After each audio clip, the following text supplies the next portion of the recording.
name is Alex Curran. I'm the Chief Executive Officer of Aptitude Software. So how did you get into what you do? Was it fate or by design?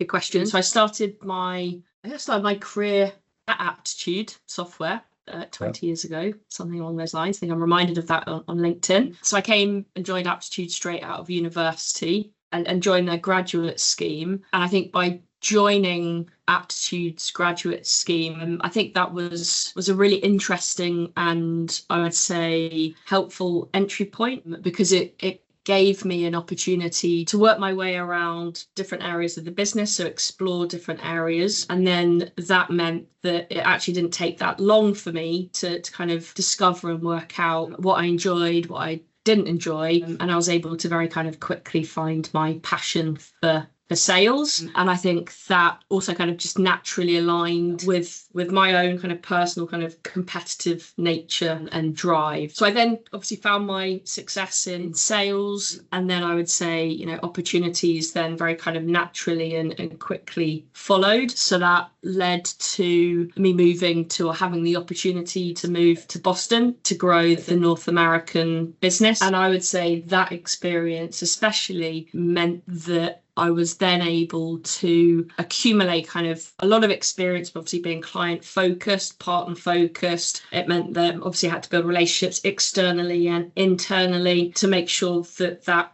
organization, because it was small, obviously when I first went over there, was able to be effectively supported, and also helped me kind of navigate or gain experience kind of navigating not just challenges, but also turning some of those challenges into opportunities as well. And I think those skills helped to prepare me for leadership. And I think while I was always, I guess, aspired to be a CEO, I think obviously the journey wasn't kind of meticulously planned. And I think instead it evolved as I was obviously given new opportunities or opportunities that I could take advantage of. And that enabled me, I guess, to kind of follow my passion for growth and leadership. So I would say while there was kind of no clear ambition, I think that the path there was a blend of fate and also making sure that I was grabbing and seizing, I guess, the right opportunities along the way to help my growth. Thank you. When you decided that you wanted to get into sales, having seen the other parts of the business, when you were working within the sales part, was there any one particular event which sort of solidified your thinking around this is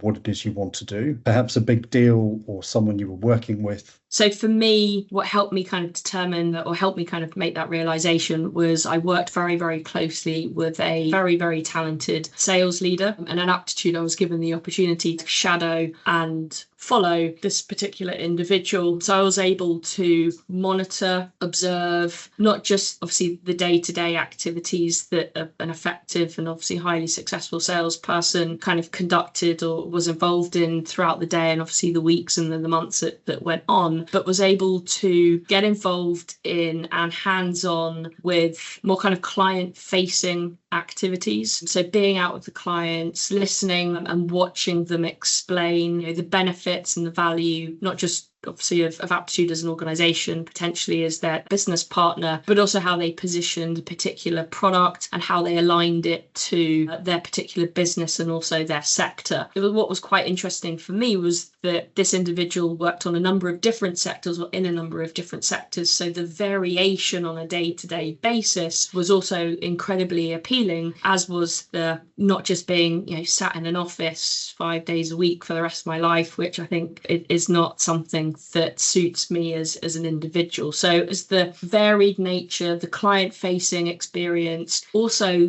the time and the energy that this person invested in making sure that they were putting their best foot forwards, and then also seeing the rewards that also followed, which as a salesperson, you should also be coin operated as well. That is important to sales individuals and sales leaders. So I think for me, watching, observing and learning, again, helped to kind of formulate my thinking and solidify the decision, which was to pursue a career in sales. And I think what I'd probably like to take the opportunity to say up front is that I am a massive advocate for both men and women. I don't think there are enough women in the sales environment exploring a career in sales. I firmly believe that everyone in some capacity is a salesperson, and I think it can really benefit you in lots of areas of your personal and professional life. So whether or not, you're pitching a product, an idea, or even yourself. And I think one of the things that I do find quite frustrating is that sales as a profession, right, doesn't often get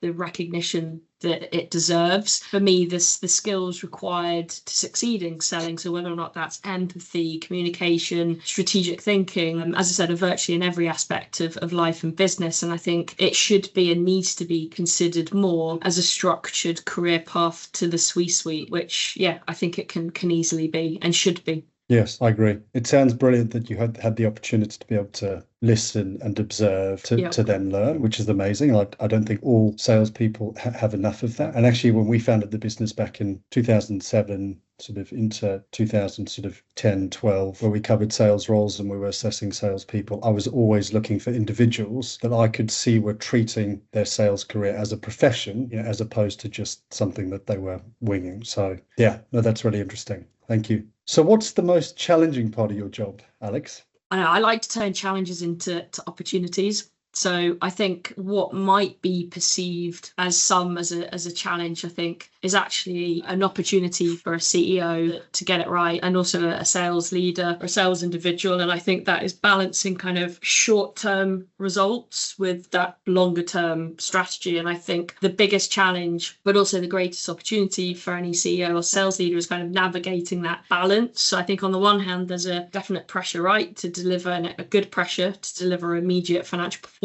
to satisfy your stakeholders, again, depending on what role you have. On the other hand, right, there's also the need to invest in innovation, culture, and infrastructure to ensure not just the organizations, but a sales leader, that function, that go-to-market functions success to drive, which I think sales leaders, you do battle with, right, that kind of sustainable but also kind of consistent growth. So I think it's really important that any leader strikes that right balance between kind of making careful and the right decisions, having that clear vision, being very focused, and then also having the ability to kind of communicate that to make sure that you align your teams around both what's immediately required, but also why it's required and what that feeds into in terms of those future goals as well. So I think that's one of the biggest opportunities that any leader has, an opportunity to get right. So it's not the challenge, but the opportunity to balance the two. Exactly. And what I've seen is in listed businesses, it can be even trickier sometimes because you are always having to think about short-term results, but balance that with strategic long-term decisions. What are the biggest lessons you've learned, or that maybe there's a single biggest lesson that you learned, just to be more specific? I think this applies to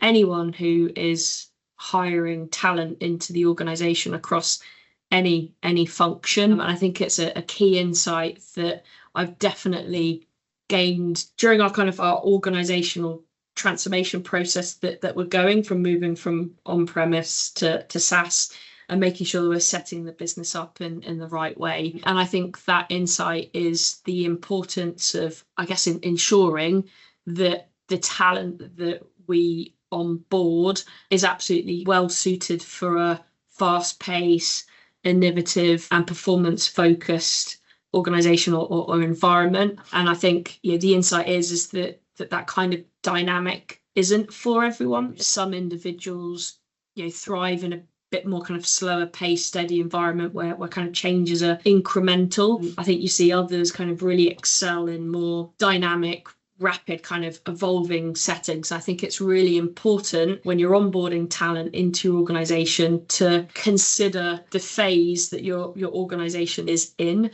because I think it can really impact whether the talent that you bring in will thrive and be successful. And I think understanding that alignment can definitely make the difference in terms of how quickly and how effectively kind of as new team members kind of integrate and obviously contribute to what you're trying to do. That would be a key insight for me. As you've just described, I think a lot of that can be mindset. So it's making sure that anyone coming into the business, there's no sort of good or bad, right or wrong. There's definitely right or wrong for the business, but it's making sure that the mindset is, one that will suit the organization and where the organization's looking to go. Definitely. Fantastic. Thank you. And where do you draw inspiration, whether it be people, activities? I don't think nowadays maybe many people kind of underestimate the power or the impact of exercise. It's really important for me to exercise, and I exercise 3 to 4 times a week. And that's not just to kind of keep fit, keep healthy. It really does genuinely help to clear my head and structure my thoughts. I think it's quite a powerful tool that shouldn't be underestimated. So whether or not that's running, whatever, people enjoy, yoga, F45. Pilates. I love an F45, as you know. The Sunday strength sessions on my church on a Sunday, right? Like, I love going because it brings clarity to the week prior. So that's definitely something that I am very, very disciplined with, and something that I don't let anything get in my way, because I'm worse for it. And I think I have a responsibility for my team to show up in the best possible health and obviously mindset as well. In addition to that, I draw inspiration from lots of other places as well. So there are a couple of companies that I follow that I think not only kind of give me inspiration, but keep me on my toes, and also provide valuable kind of insights and inspiration. I also have mentors who I talk to on a regular basis, and I think it's really, really important to have those trusted individuals that you discuss a range of topics with. I think that's incredibly important. One area that I don't think people talk enough of is actually, if you have the right team around you, you can also draw inspiration from them. It doesn't have to be a mentor or an external perspective. And I have lots of good, highly talented individuals across the organisation, and some that I talk to on a regular basis about what we're working through and why we're doing it. And I do value their insights and their perspectives. And I think that's key, core, fundamental to making sure that you're also bringing people along with you by also listening to them. And then also what I do on a very regular basis is I do gather insights from other external sources. So for me, if I'm working through a particular area, I definitely go out to the market and speak to people who are experts in that particular area, who have either experienced what I'm going through before or are currently kind of navigating kind of similar situations. And I think by doing that, you gain quite a well-rounded perspective, because I think also, they share what's obviously gone well, but I think it's just as important to also hear from individuals about maybe what hasn't worked so well and their setbacks. Getting that input from such a diverse range of sources, I think, is really key to kind of help shape thinking and make sure that you then individually and as a team, right, are then achieving kind of either the optimal structure or model or whatever kind of topic that you're considering at that point in time. Fantastic. I was actually going to ask, you talked about companies that you look at that inspire you, but actually more importantly, I was quite interested in what you said around the team around you. Actually, a CEO said something to me the other day. We was talking about his chair, and he said, actually, every morning I really look forward to talking to my chair, and that sort of inspires him and motivates him. But I think when you're recruiting, that's definitely an opportunity there, right? It's to make sure that almost at any level, to make sure that you find someone that can inspire you and you enjoy spending time with, and you feel sort of better having dealt with them to then move forward onto what it is that you need to do or want to do. So, and those companies that you'd mentioned, like what sort of companies were you referring to? Yeah, cool. So I think just in answer, I guess, kind of a response to kind of your first point. So when I talk about my team, my board is included in that. They are definitely part of the team at Aptitude, and I think it's really important that obviously we invest in having a board and invest in some very good talent on that board, and we need to make sure, especially I do, and also the rest of the senior leadership team, is that we are using them in the most effective way. So they definitely form part of that. I think secondly, when it comes to, I'll pick one organisation that I'd probably speak about on a regular basis to my team and others, is ServiceNow. For me, ServiceNow have taken, I think, what is probably quite a complicated solution that they sell, and they have simplified the messaging about what it is, what it does, but actually more importantly, what it solves. And if you actually look at what they do and how they position themselves, it's all about the business problem for a specific sector. And they are very, very articulate in simplifying then what benefits their solution solves for. And I think any organization that can get that right will be super obviously successful, obviously backed up by a fantastic product and also an execution machine. But I think that's something that we as Aptitude and I think other organizations can learn an awful lot from. Simplification, well, is often the challenge, right? But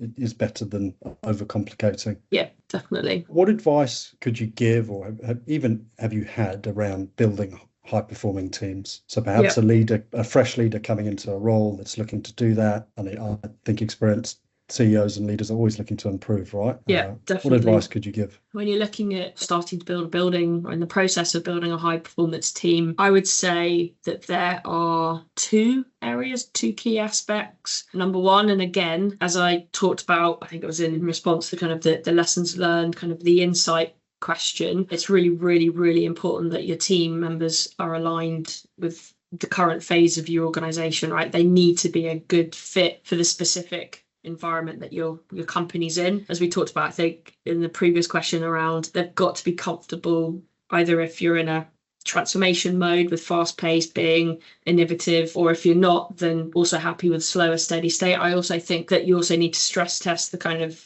suitability if they're coming from a big company to a small company or vice versa. Big company into a small company sometimes doesn't work. So again, stress testing that. But I also think secondly, and equally important, is that they believe in what the organization is wanting to achieve. And I think you need to get both of those right for even the most talented individuals, because if you don't, I don't think, again, the most talented individuals will be able to contribute effectively. So for me, it's matching the right people to your current organization's needs, but making sure that they're also committed to its vision. And I think if you get those two components right, combined with the talent, then you will absolutely create a team that will absolutely drive that performance very, very quickly. Thank you. Some nice, simple advice on that one. So if you think about the best revenue leader that you've worked with, why do you think they are or have been successful? If there's sort of one thing you think that makes them successful, there could be a few.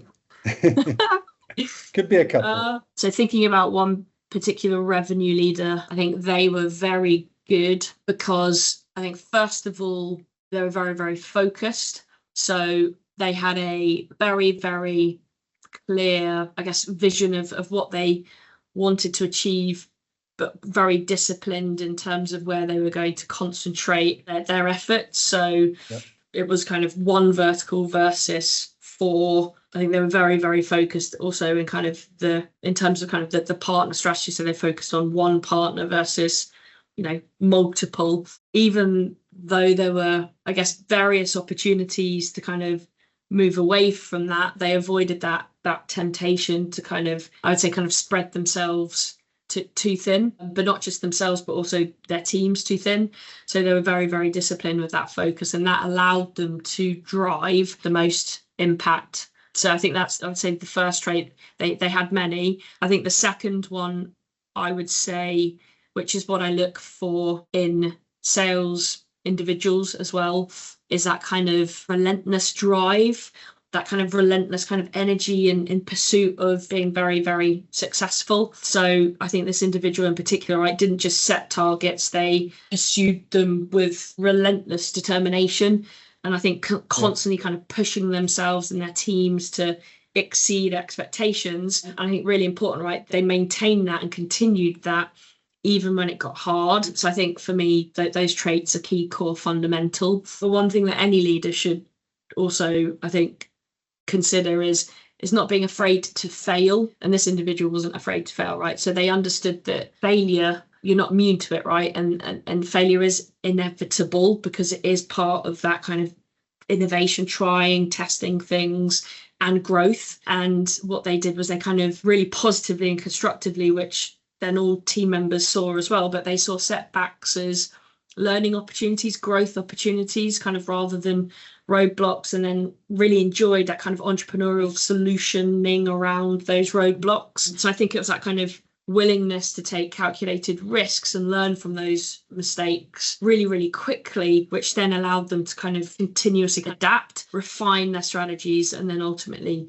succeed. So I think if you broke that then down into the three things, I think it's the focus, it's the relentless determination, pursuit of their goals or determination, and again, as I said, not being afraid to fail as well. Okay. That's very interesting. I think one leads to the next, right? If you decide that there's a particular plan and there's things within that plan that you want to do, because you can only do so many things. Exactly. If there's one thing you can do, that thing gives you the drive and the determination to know that what you're doing and it is the right thing. So you become sort of motivated by that. And then, as you say, not being afraid to fail, because if you do fail, you know that there's a bigger plan that will come together. So, okay, well, that's great. Thank you. And when it could be more broadly or a go-to-market function specifically, but when you sort of diagnose or assess I'm not going to say a team, but a function, is there anything in particular that you look for first? So if you were just dropped into a business, dropped into a sales team, is there one thing that you think, right, I just need to find this out? And I think that would give me a good starting point. So I guess when I'm diagnosing a function, and let's say go to market as an example, I think the first thing that I would look for is making sure that I have the right talent.